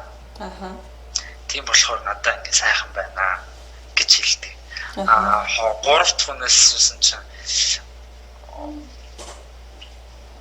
би ингээд гэр бүлээ тийчих ажилтай байна гэдэг бол ингээд амар гоё зүйл. Тэгээд хүн ажил хийж ингээд гэр бүлээ тийчих хэвээр энэ бол хүний хийх хэвээр зүйл. Би хийх хэвээр зүйлээ хийж чадж байгаадаа ингээд баяртай гэж хариулдаг байхгүй юу? Тэгсэн чинь энэ гуруулаа ингээд яг ижлэхэн ажил хийж ирсэн байхгүй юу? Тэгээд яг нэг ижлэхэн юм хийж байгаа юм. Гурван өөр характер, гурван өөр хандлага, гурван өөр сэтгэл зүй явж байгаа юм байна. Тэгэхээр би өөрийгөө ингээд аль болох гурав дахь хүн байх хичээдэг. Тэгээд тэрний хүн ингээд зуршилтууд жишээлбэл амар их ажил хийх хичээдэг байхгүй. Тэгээд амар их ажиллаж чадах юм бол тэрнээс амар таашаал авдаг болцсон. Тийм одоо сар 30 өдрөөр би 40 ажил хийх хүсдэг юм байна. Тэгээд одоо юу гэдэг зүгээр илүү сайн байгаагаасаа л ингээд таашаал авдаг болцсон. Тэгээд их хичээдэг. Тэгээд найзуудаа ч гэсэн жоон тийм байгаасаа.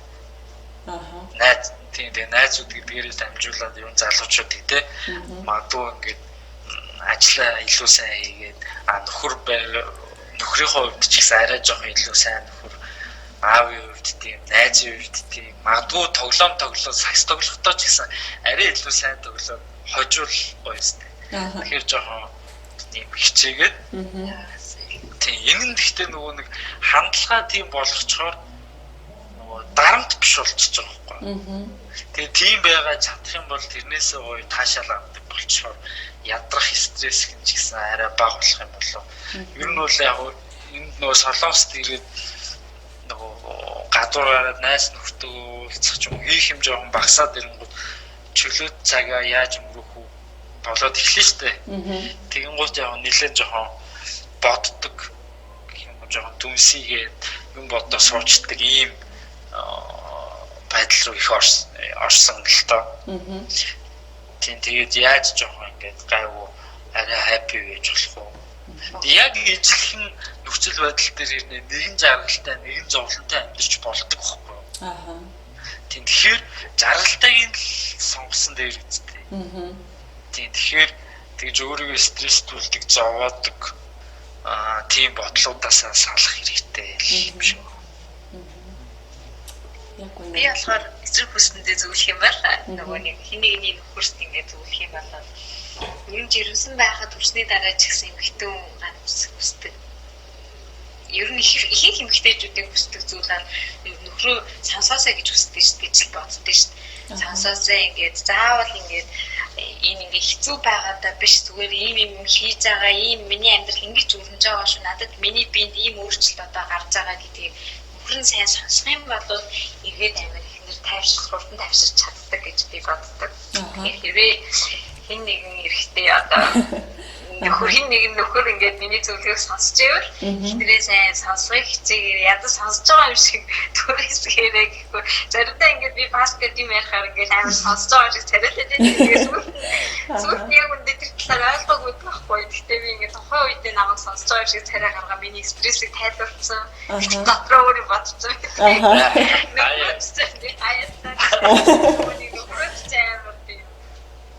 Нөгөө нэг Facebook-ээр ч гэсэн нэг юм яваад байсан шүү дээ. хин нэгэд нууц задлах байгаа нөхөртэй яагаад ингэж хэзээч тэр нууцыг задлахгүй учраас хасахгүй байгаа гэлтэй. Тэгэхээр эхнэрүүдэд амар их тийм ярих хэрэгцээ байдаг гэдэг. Хүлээн зөвшөөрчих юм бол ер нь амьдрал маргаан ч гэсэн илүү бага арай тийм болох хаа гэж бодож байна. Яг үнэн тий. Яг базаад сүлд нэр нэг юм хэлшмээр санагдлаа. Одоо ингээд залуу гэр бүлүүдийн гэр бүл салалт амар өндөр байна гэж яриад байгаа шүү дээ. Тэд нар ч яг мэдээж нэг жил юм бэл болчоо салахгүй байгаа хараад тах юм.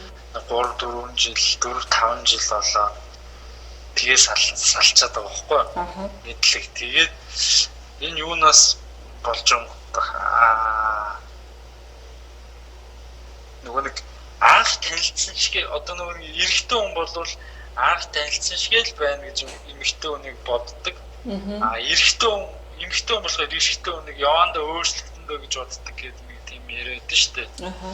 Тэрэн шиг зүгээр энэ 5 жилийн хугацаанд ингээд магадгүй нэгнээсээ залхсан, нэг нь эсвэл эмэгтэй магадгүй ааштай болсон, нөхөр нь магадгүй илүү хайнга юм уу жоон ийм гэртээ тогтдгоо ч юм уу ийм болоод ирэнгүүт та өөрөөсөө ингээд бурууг хаагаарай гэж хэлмээр байна. Яг тэгвэл ингээд цуг амьдраад ирэхээр ингээд би бол жишээл одоо ингээд уянгагийн бүтээл болчихж байгаа байхгүй юу? Уянгаа наваг ийм нөхөр болгож байгаа байхгүй юу? Би эсрэгээр ингээд уянгааг магадгүй жишээл юу гэдэг ааштай эсвэл ууртай эсвэл эрх ч юм уу ингээд муудлын ингээд хараад тэрнээсээ нэрхтээ залхаад салмаар санагдлаа гэж бодоход энэ хүн миний бүтээсэн эхнэр ихгүй.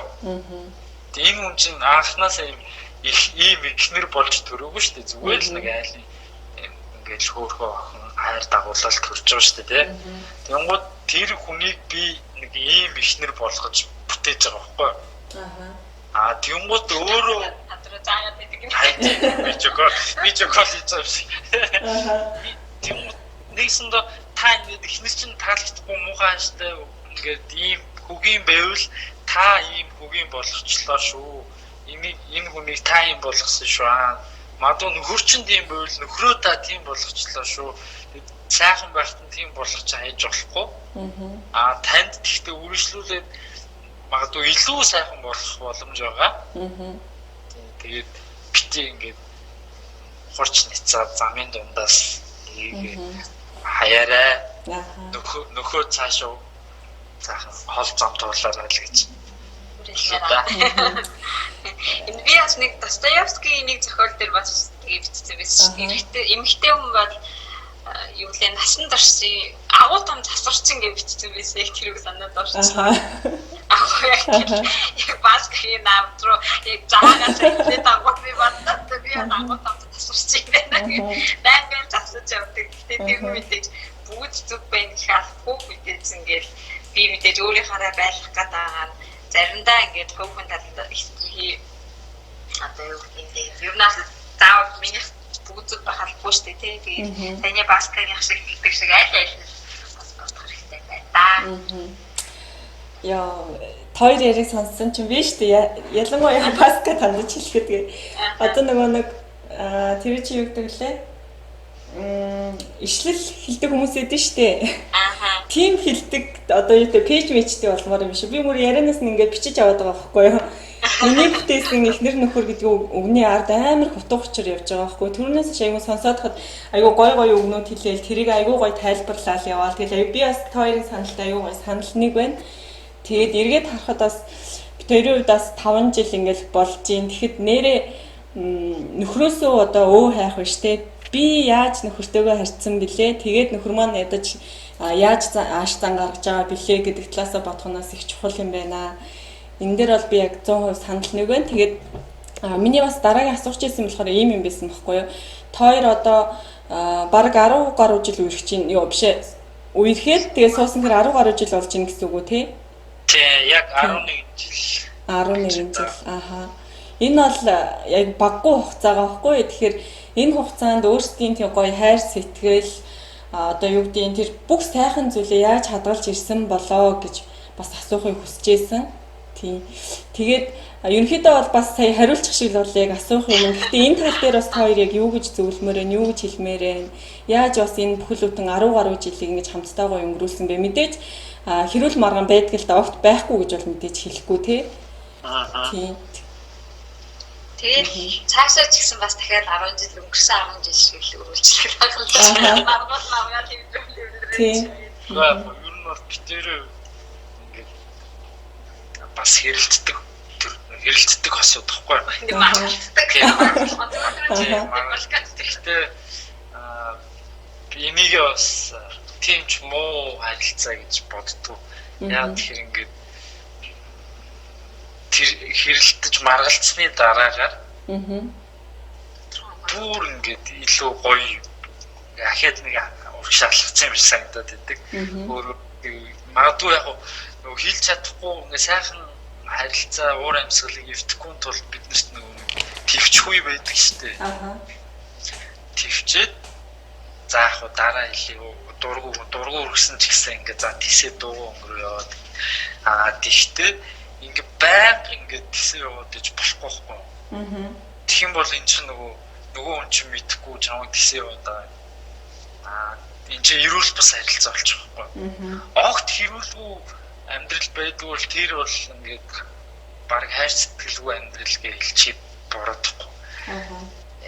Тийм. Энэ чинь нөгөө олон зуун жилээр гэр бүлийн судлаач одоо юу гэдэг зөвлөгөө өгдөг хүмүүс хүртэл ингээд маргаантай байгаа гэдгийг сонсоод энэ бол эрүүл харилцааны нэг хэлбэр шүү гэж зөвлөдөг байхгүй. Яг тэгээ хэрэлдээд байсан шүү дээ. Тийм. Тэгээд яг яаж авчвал мэдгүй би л ер нь амар төвчтэй шүү дээ. Тийм би л амар төвчтэй. Яг надад нэг юм суудсан. Баг ухаасаа би өөрөө бас нөгөө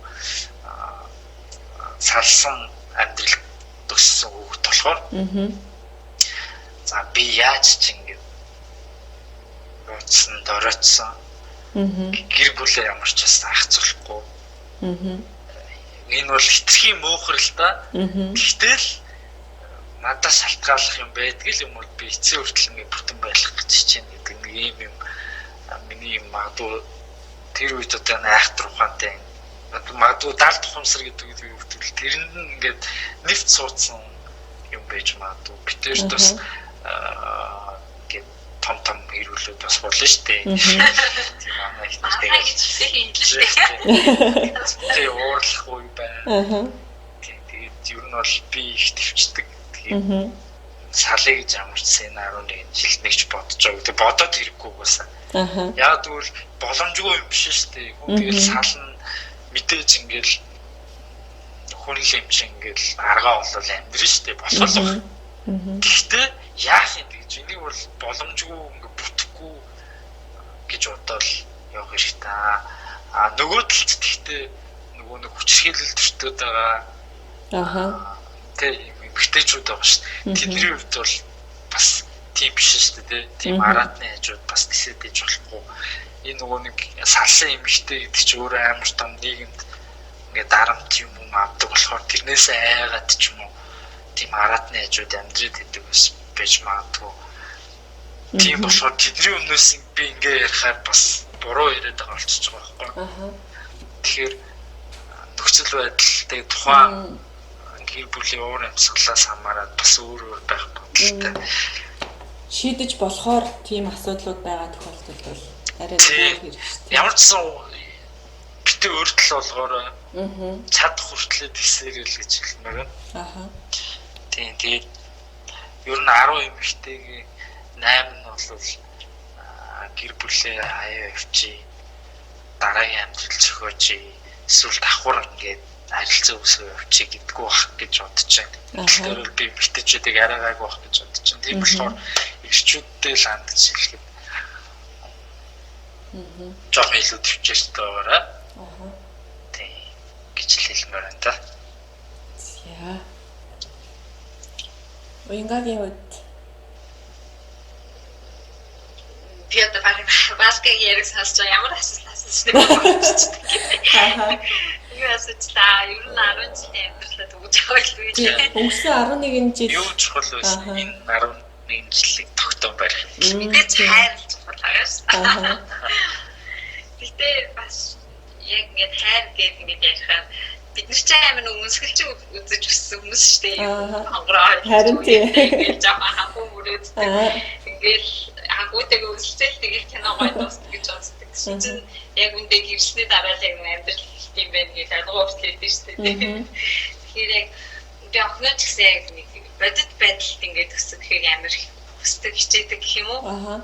Хийсвэр ингээд эрэгтэй хүний хийсвэрээр битгий хүлээж аваасаа ер нь бол маргаан охиндоо ч гэсэн битээр магцны хадаа төгсүн битээ хайл гэж байна. Төгсүн нь олдохгүй үгүйсэн.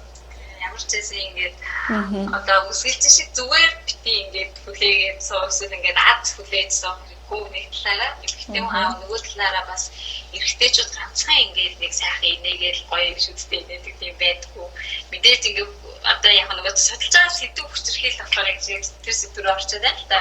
Хүчрхийлэгч тийм хүн байх юм бол мэдээж салах хэрэгтэй. Тэрнээс биш хүнийг болвол нэг төгсөөр ингээд бодоод тэрхий өндөр шаардлага тавиад авах хэрэггүй. Тийм бодохгүй хайлтгаар ундаг юм уу тийм байж болохгүй бодит амьдрал гэдгийг одоо нэг киноноос илүү амьдралын юм шүү гэр бүл одоо маргаантай гэхдээ маргааныг засчулдیں۔ Гэдгийг ойлгоосоо тэгж хүмүүжээсэй гэж бас амар хүсдэг. Тийм болохоор ингээд энэ 10 жилийн хугацаанд ч гэсэн хамт байхдаа аав чойрон зүгээр ингээд маргалнаа. Манай хож ихлээл жоохон битээ яа юм аа гэд яа гэлтэнгүү уйлах гэдэг гэсэн аахгүй юу?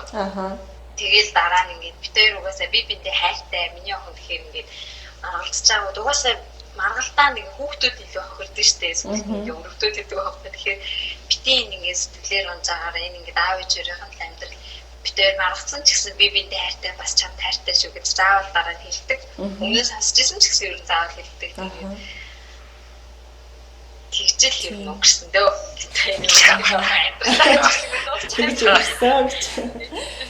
Цаашдаа ч гэсэн бас ингээд мэдгүй юм ч гэсэн гахал ах байгаа ч юм те. Янз бүрийн шалгуур тэгэл одоогийнхоо яг ингээд байгаа амьдралын хэв маяг авч явах юм бол цаашаа ч гэсэн бас удаан гоё амьдрал ах гэж бодож байна.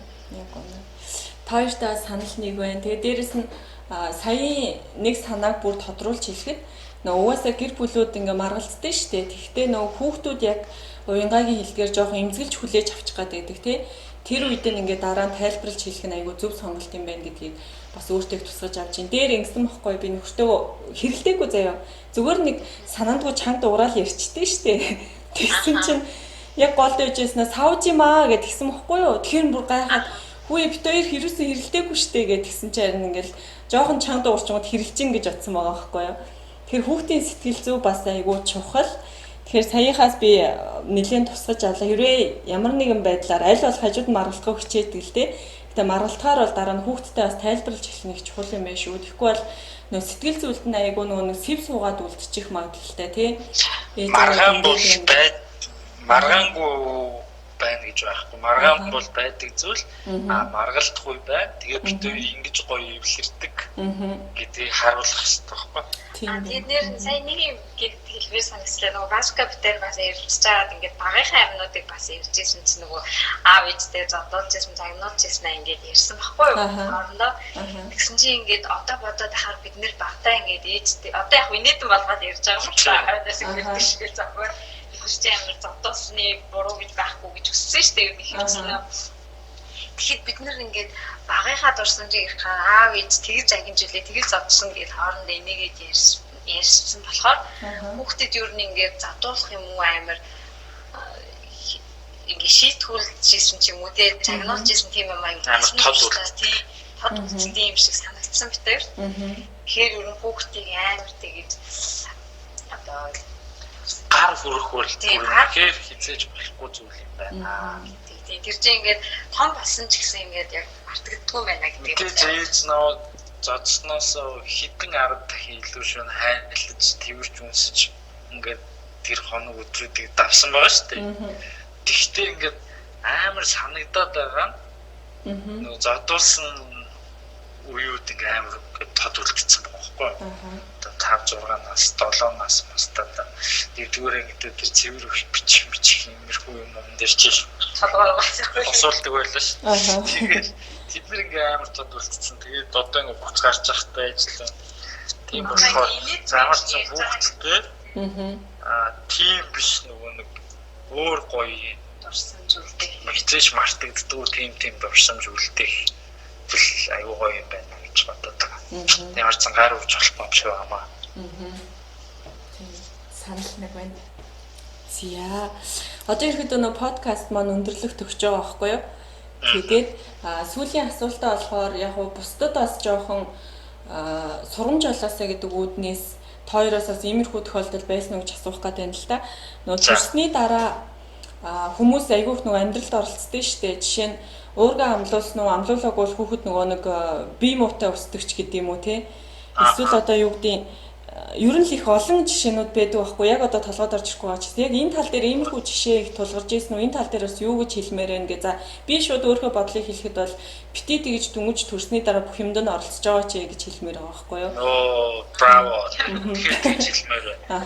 Яг тэгвэл саяхан одоо тэрийг яг дайраа гарсан болохоор тэгээ ер нь тэгээд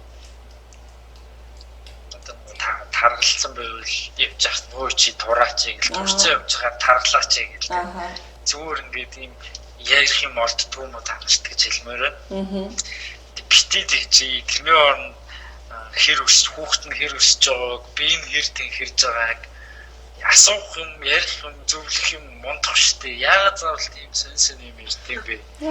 Тэг гол нь ингээд төрсөн ээжийн нөгөө нэг сэтгэл зүг гэдэг би тэр сэтгэл зүгийн эхнэрийнхээ сэтгэл зүг нь гайхуун шиг нэг инээ төөртөө сэтгэлээр баг хичээж байхад арай гэж өвтөг авч явахгүй хичээж байхад хаа байсан хэлхийн цаанаас нэг нөхөр те зүгээр ингээ мессенжерээр хэлтүүлсэн юм сэтгэл санаа юм байх ч юм уу нервийн хөдөлгөх тэг жигэмсэн хүн дөнгөж төрсөн хүн гэдэг жоохон бодооч ер нь тийм хүмүүс тийм найз нөхдөд тийм дүүнэртэй жон боломжтой хандж байгаа ч харьцаж байгаа ч гэж юу.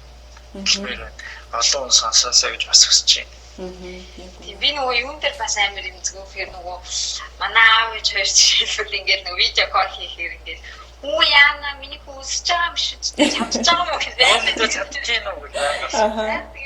Тэгээд эргээд тэрнийг амар баа би шууд видео колоор таслаад нэр нь чадчих байгаа юм уу чи юу нэгээд хүлх гэж шууд дайрцдаг байхгүй. Тэгээд амар хэцүү тэрэн тэгээд мөн хэрс ер нь ингээд хүмүүс төрсөнгөө сонсоод зарах жаа л та мэдээж баяр үргээд ингээд ярьж байгаа юм. За яасан сүүгээр орж ингээд шууд тэгдэг. Тэгээ тэр нь эргээд ингээд чийл хүүхдээ хооллох хэрэгтэй шүү. Хооллох чадчих нүггүй юу гэж ингээд шууд асууж байгаа юм шиг ухаан хэлбэлтэй. Нэг тийм дарамт шууд болоод энэ сүүч угаас энэ хүүхдээ тэгэхээр би хангалттай өгстэй хангалттай үйлдвэрлэх хэрэгтэй гэж би шууд ингээд хайгаад гэж жоохон тэрэн дээр амар юмцэг болцсон юм билээ. Яг үнэ. Тэгэхээр бас ингээд төрсөн хүмүүс хитрхийн ингээд тийм шүү тийм шүү гэж заахаасаа өмнө бас үг хэлж байгаа болгоомжтой. Тэгээ нөгөө нэг хүүхд болгоны онцлог өөр штэ тий. Нөгөө жоохон хөө сайн иддэг ч юм уу оддог ч юм гэх юм уу тэгээ эсвэл баг иддэг эсвэл ингээд шууд малын сүм өөр хүн болсон ч хүмүүс юм байдаг. Тийм байдаг. Тий. Янз бүр штэ. Тэнгууд чиний хүүхд чи тийм биш юм уу? Ямар сони би тийм байсан шүү дээ тэгэл. Юу гэсэн үг вэ? Юу зүгээр на асуултаа өөрөөсөө асуудаа гэлч юм санагдав. Бэлтээрээс ингэж одоо видео жон бодлоо байл та. Юу гэдэг вэ бэлтээ шүү тэгэхээр ингээд яг нэг адилхан биш өөр гэдгийг бас мэдээж өөр болохоор бид нэр өөр сэтгэж байгаа өөр царай төрхтэй ч юм уу байгаа шүү дээ. Тийм бахан заавал адилхан болохгүй. Танах тийм шүү дээ. Танах ямар сони ингээд өөр байнгут нэг юм муу юм шиг байдлаар хүлээж аваад оо юм мяа гэдэг юм яа. Яг сүдээс ч нөгөө хэвшээ төрсөн байгаа бол тий яг амар дотроос бүр талцаа. Ер нь подкаст зэрэгцээл яад юм шүү. Тийм тэгээд угаасаа хамаатан саднууд найзлахтай зэрэг л угаасаа ингээд яддаг болохоор ингээд сансаа. Тэгэл нөгөө баш ингэж байгаа юм л да би нөгөө шууд би чи хүүхдэд чадахгүй байна. Гол нь тэр ярианы дараа шууд ингээд дурга стресс нерв ингээд жоохон харин тийм сэтгэлээр унах ч юм уу ийм байдал шууд илэрдэг юм. Тэнгууд би ч одоо гэр бүлээ хамгаалах хэрэгтэй юм байна. ажид даваа Тэгээ байгалийн инстинктээр шууд нөгөө хүмүүс рүү ашиг барьсан. Аха. Гэхдээ хажууд нь ингээ ойлгоод дэмжиж гин гэдэг бол бас айгүй том даваа тал юм л та. Сая энэ асуулт үүсгүүлсэн шалтгаан нь ийм баггүй юу? Би нөө дөнгөж төрсний дараа уянгоо бол бүр сайн мэдж байгаа. Солонгос төрхөөр чинь хэрвээ хийсвэрээр төрсөн бол хүүхдийн шууд тусаарлцдаг штеп. Тэгээд нөгөө нэг уураг амлуулахгүй дээрэс нь төрсний дараа шууд кимчи янз янзын хоол өгчдөг штеп. Эхлээд яг мягтай шил өгөнгөтэй.